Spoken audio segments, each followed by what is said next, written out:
సీమంలో పోయి కొట్టాలలో కూర్చొని రైతులకి ఆధునిక వ్యవసాయ పద్ధతులు నేర్పించారు. గ్రంథాలయాన్ని ఉపయోగించి గాడ్చల హరిశ్వరరావు గారు రాయలసీమలో చేస్తారు. ఆ రైతులు ఈరోజు గ్రీన్ రెవల్యూషన్ కారణాలైనారు. అటువంటి ఉద్యమాలు చేసిన వారు. ఈ ఉద్యమాలంతా ఆంధ్రప్రదేశ్ గ్రంథాలయ సంఘం చేసింది. దానికి కాశీనాథ్ నాగేశ్వరరావు పత్రులు, నోరి నరసింహశాస్త్రి గారు, కోదాటి నారాయణరావు గారు, గాడ్చల హరిశ్వరరావు గారు, అలాగే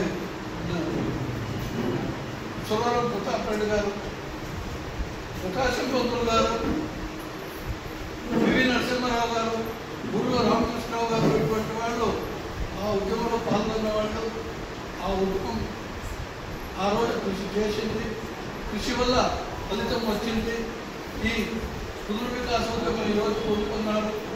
చేదోడు వాదోడుగా ఉంటూ నేను ఈరోజు ఆంధ్రప్రదేశ్ గ్రంథాలయ సంఘానికి అధ్యక్షుడుగా ఉన్నాను. ఈ సందర్భంలో మీరు ప్రత్యేకమైన ఉద్యోగం చేస్తామంటే దానికి నేను అన్ని రకాల సహాయశక్తుల మీ ముందు రావడానికి ఇష్టపడతాను. ఉద్యమం ఏ రకంగా చేయవచ్చు అంటే ఇందాక చాలాసార్లు చాలా మీటింగ్లలో చెప్పారు. ఈరోజు పోస్టల్ డిపార్ట్మెంట్ వాళ్ళు పోస్టులు చేశారు. పెద్దదట చదువులకు ఇది అన్యాయం ఒకరికని కాదు. చదువులకు, రచయితలకి, పబ్లిషర్స్కి అందరికీ అన్యాయం. దాన్ని మేము సహించుకుంటున్నాం. పుస్తకాలు పొందడం లేదు గ్రంథాలయంలో. రచయితలు అందరూ కలిసి ఉద్యమం తీస్తాము అంటున్నాను. నేను వస్తాను. నేను రచయితని కాదు, నేను చదువుని. నేను ముందు ఉంటాను, వస్తాను, చేస్తాను. అందరినీ చేతనికి వస్తాను. మొన్న సుప్రీంకోర్టుకు పోయినారు ఎవరు? సుప్రీంకోర్టులో అది ఒక మాట చెప్తాను. సుప్రీంకోర్టులో ఎందుకు క్లియర్ కానీ అన్ని పద్ధతుల్లో గ్రంథాలయాలు ఉండాలా అని సుప్రీంకోర్టులో పనిచేస్తే దాన్ని డిస్మిస్ చేశారు. ఎందుకు? అది వివరాలు రాలేదు. 73వ సవరణ, 74వ సవరణ రాజ్యాంగానికి స్థానిక సంస్థలకి అధికారం హస్తాంతరం చేయాలనే ఉద్దేశంతో రాజీవ్ గాంధీ కలలుకున్నారు. ముందు చెప్పిన మోహన్ దాస్ కరమ్చంద్ గారు, మహాత్మా గాంధీ దాన్ని రాజీవ్ గాంధీ గారు నెహ్రూ గారు చేశారు. రాజీవ్ గాంధీ గారు చెప్పారు. పివి నరసింహారావు గారు హయాంలో చట్టమైంది. అది అమల్లోకి వచ్చింది. ఇప్పుడు కేవలం ఎన్నికలు జరుగుతున్నారే కానీ చట్టం అక్షరబద్ధంగా అమలు కావడం లేదు. అందులో 73 సవరణంలో 9వ షెడ్యూల్ ఐటమ్ నెంబర్ 20 మీరు స్మార్ట్ ఫోన్ ఉంటే చూడండి. ఐటమ్ నెంబర్ 20 గ్రంథాలయాలు ఇవి గ్రామ పంచాయతీలు నడపాలి. ప్రతి గ్రామ పంచాయతీ ఒక గ్రంథాలయం నడపాలి. అందరూ గ్రామ పంచాయతీలు కూడా సెస్సులు వసూలు చేస్తున్నారు. గ్రామ పంచాయతీలు, మున్సిపాలిటీలు సెస్సులు వసూలు చేస్తున్నారు. ఆ సెస్సులను దాన్ని ఉపయోగించాలి, వాళ్ళు నడపాలి. In the constitutional mandate. మీరు చేస్తే చేయవచ్చు, చేయకుండా చేయని అవసరం లేదు కాదు, చేసి తీరాలి. అదే దాన్ని అమలుపరచడానికి మనం అందరూ కలిసి పోరాడతాం. వాళ్ళని ఆ మహనీయులు చేసిన కృషిని ఇంకోసారి చేస్తాం. మనమందరూ కలిసికట్టుగా కలిసికట్టుగా ఈ పోరాటాన్ని ముందుకు సాగిస్తాం. ఇప్పుడు ఆంధ్రప్రదేశ్ గ్రంథాలయ సంఘానికి జిల్లా రాష్ట్ర వ్యాప్తంగా కమిటీలు ఉన్నాయి.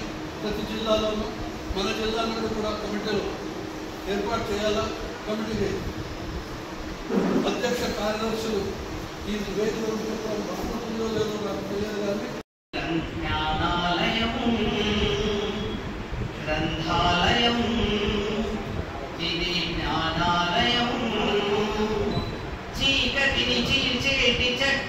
నికేతనం గ్రంథాలయం ఇది కాంతాలయం ప్రగతి సోపానాల జయకేతనం గ్రంథాలయం ఇది జ్ఞానాలయం నన్నయ తిక్కన ఎర్రన్న పోతన్న సోమన్న వేమన్న జాసువాస్తి శ్రీలు నన్నయ్య తిక్కన్న ఎర్రన్న పోతన్న సోమన్న వేమన్న జాసువాస్తి శ్రీలు కవితయై కావ్యమై కారుణ్య గేయమై గ్రంథ రూపాలలో కొలువైన ఆలయం గ్రంథాలయం ఇది జ్ఞానాలయం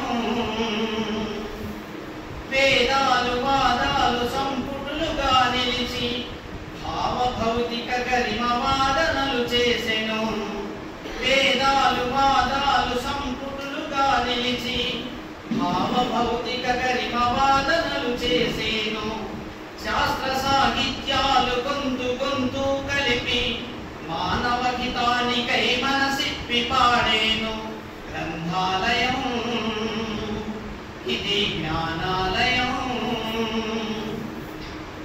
మన జ్ఞాన సంపదను భద్రంగా దాచేను మానవ వికాసాన్ని విడమరచి చూపేను మన జ్ఞాన సంపదను భద్రంగా దాచేను మానవ వికాసాన్ని విడమరచి చూపేను దరిచేరి కోరికే బుద్ధి బలమిచ్చేను తరతరాలకు వెలుగు బాటగా నిలిచేను గ్రంథాలయం ఇది జ్ఞానాలయం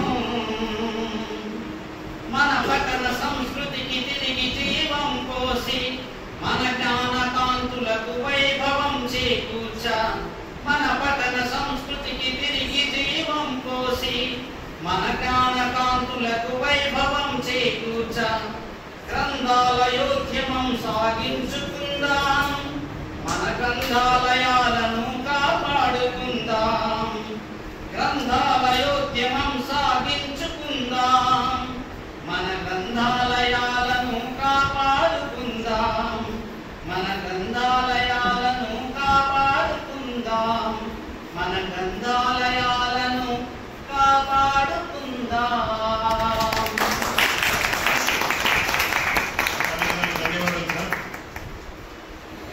చక్కగా సందర్భోచితంగా ఈ యొక్క గేయాన్ని ఆలపించినందుకు సత్యనారాయణ సార్ గారికి సభ తరఫున ధన్యవాదాలు తెలియజేస్తున్నాను. ఇప్పుడు ప్రముఖ కథకులు